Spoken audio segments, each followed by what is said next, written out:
Assalamualaikum warahmatullahi wabarakatuh. Halo semua, perkenalkan saya Anggi Marsela Pratiwi dengan NIM 23104100034. Di sini saya akan menjelaskan mengenai penerapan teori behavioristik dalam kurikulum Merdeka. Video ini dibuat untuk memenuhi salah satu tugas mata kuliah belajar dan pembelajaran, jurusan Fisika dan Pengajaran IPA, Fakultas Matematika dan Ilmu Pengetahuan Alam, Universitas Pendidikan Ganesha, Singaraja, Bali. Nah, teori behavioristik ini pertama kali dicetuskan oleh Nathaniel L. Jass dan David C. Berliner yang kemudian dikembangkan menjadi aliran psikologi pendidikan.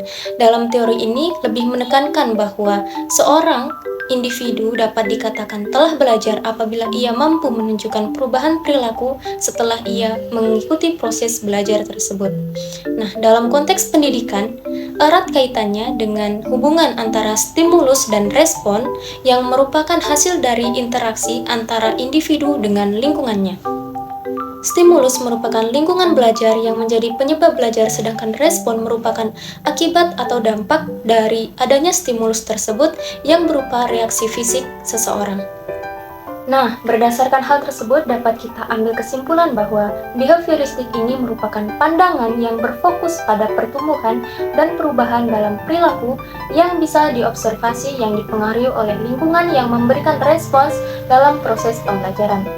Belajar dalam teori ini diartikan sebagai perubahan perilaku yang dapat diamati, diukur, dan dinilai secara konkret. Teori ini berpendapat bahwa perilaku peserta didik dapat timbul jika adanya rangsangan atau penguatan, dan perilaku tersebut akan berkurang apabila tidak ada rangsangan atau penguatan. Penguatan terbagi menjadi dua. Yang pertama adalah penguatan positif berupa penghargaan dan penguatan negatif yang berupa hukuman. Dalam penguatan positif dapat diberikan dengan memberikan penghargaan kepada siswa atas perilaku yang diinginkan, dan dalam penguatan negatif dapat diberikan hukuman sebagai konsekuensi atas perilaku yang tidak diinginkan, sehingga dapat membantu membentuk kebiasaan belajar yang baik. Nah, siapa saja tokoh-tokoh penting dalam pendekatan teori behavioristik ini? Yang pertama adalah Edward Lee Thorndike. Edward Lee Thorndike berpendapat bahwa belajar adalah proses belajar yang ditandai dengan suatu hubungan interaksi antara stimulus atau motivasi dan respons atau tanggapan. Dalam eksperimennya, ia menggunakan seekor kucing yang ditempatkan dalam sebuah kandang. Seekor kucing dapat menyentuh sebuah bel yang telah disetel dalam sangkar. Setelah melakukan rangkaian respons acak, kucing pada akhirnya dapat keluar dengan membuat respons yang dapat membuka pintu keluar tersebut. Setelah itu, kucing ditaruh lagi di dalam kandang dan diulang lagi sampai beberapa kali. Mula-mula kucing tersebut mengeong, mencakar, melompat, dan berlari. Namun, gagal membuka pintu untuk memperoleh makanan yang ada di depannya. Akhirnya, entah bagaimana secara kebetulan, kucing tersebut berhasil menekan atau menyentuh tombol yang disetting sehingga terbukalah pintu sangkar tersebut. Kemudian yang kedua ada Ivan Petrovich Pavlov. Pavlov mengatakan bahwa belajar adalah suatu proses perubahan karena adanya syarat-syarat atau condition yang kemudian menimbulkan reaksi atau respon.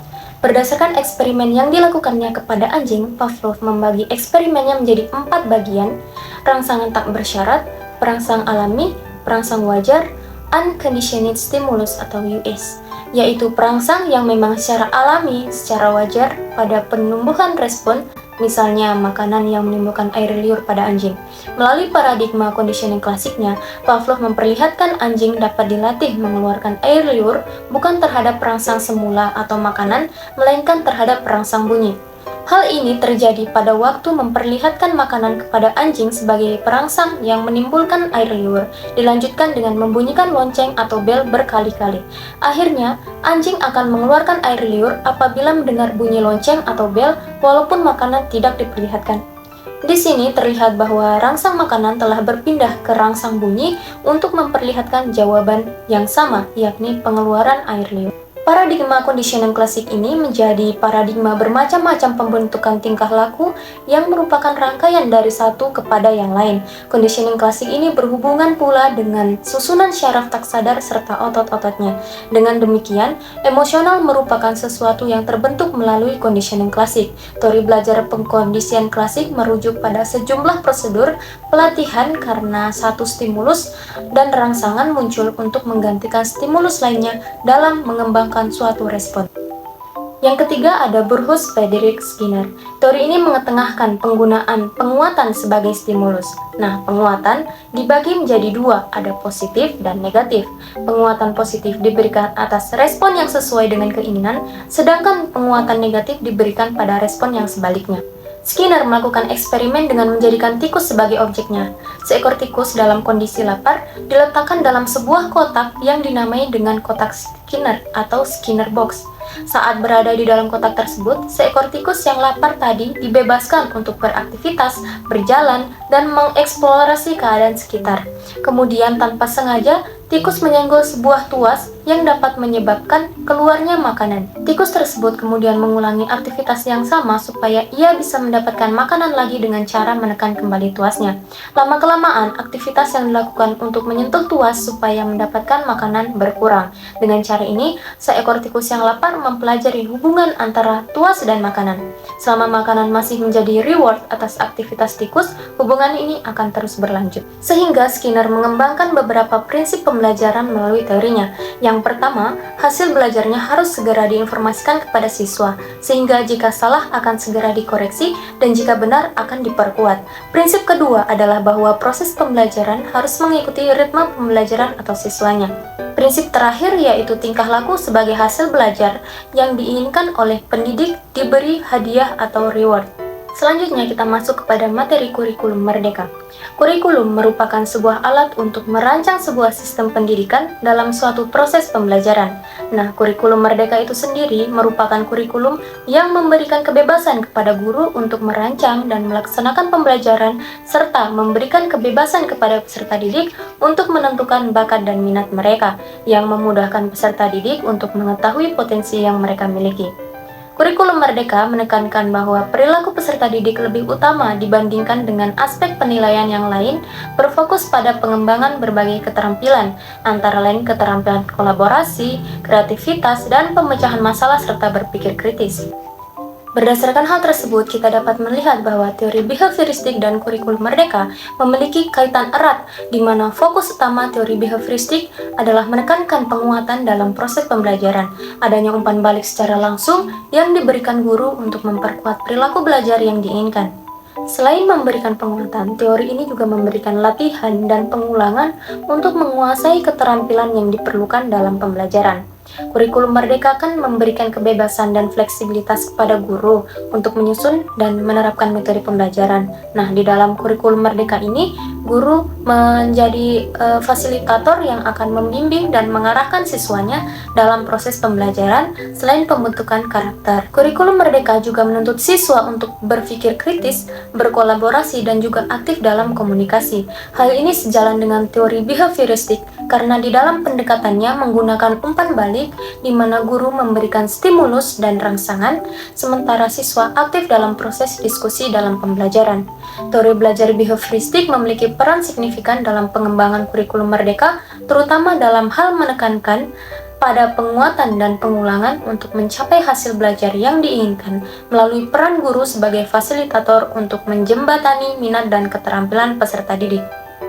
Berikut ini merupakan ilustrasi bagaimana teori behavioristik dapat berperan dalam kurikulum merdeka. Pertama, guru akan memberikan rangsangan sebagai stimulus dan kemudian siswa akan berdiskusi sebagai respon. Nah, selanjutnya, guru dapat memberikan penguatan positif berupa penghargaan atau penguatan negatif berupa hukuman. Selanjutnya, siswa dikatakan telah belajar apabila ia mampu memberikan perubahan tingkah laku sebagai hasil dari belajarnya tersebut. Nah, ada beberapa langkah guru menerapkan teori behavioristik dalam kurikulum merdeka ini. Pertama, dapat menggunakan teknologi interaktif seperti perangkat lunak pembelajaran interaktif dan media pembelajaran yang dapat merangsang respon aktif siswa. Guru dapat memberikan stimulus seperti bertanya mengapa benda bergerak ketika didorong, kemudian memberikan siswa kesempatan untuk memecahkan masalah dengan berdiskusi. Nah, hasil diskusi siswa tersebut kemudian dapat dipaparkan dan guru juga dapat memberikan penguatan positif berupa penghargaan sebagai reward atas partisipasi siswa.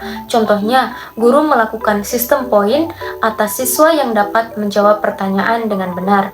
Kemudian, guru juga dapat memberikan penguatan negatif atau hukuman untuk mengurangi perilaku siswa yang tidak diinginkan di dalam kelas, seperti terlambat mengerjakan tugas, ribut di dalam kelas, mengganggu teman, dan sebagainya, agar perilaku siswa tersebut tidak diulang kembali. Selanjutnya, guru dapat memberikan penilaian formatif untuk memberikan umpan balik secara terus-menerus dan memungkinkan perbaikan dalam respon siswa. Nah, tercapainya proses pembelajaran ini dapat dilihat dari perubahan tingkah laku siswa setelah mengikuti proses pembelajaran tersebut. Mungkin sampai di sini materi yang dapat saya paparkan. Semoga materi ini dapat bermanfaat bagi kita semua dalam mengetahui bagaimana peranan teori behavioristik dalam kurikulum Merdeka. Terima kasih.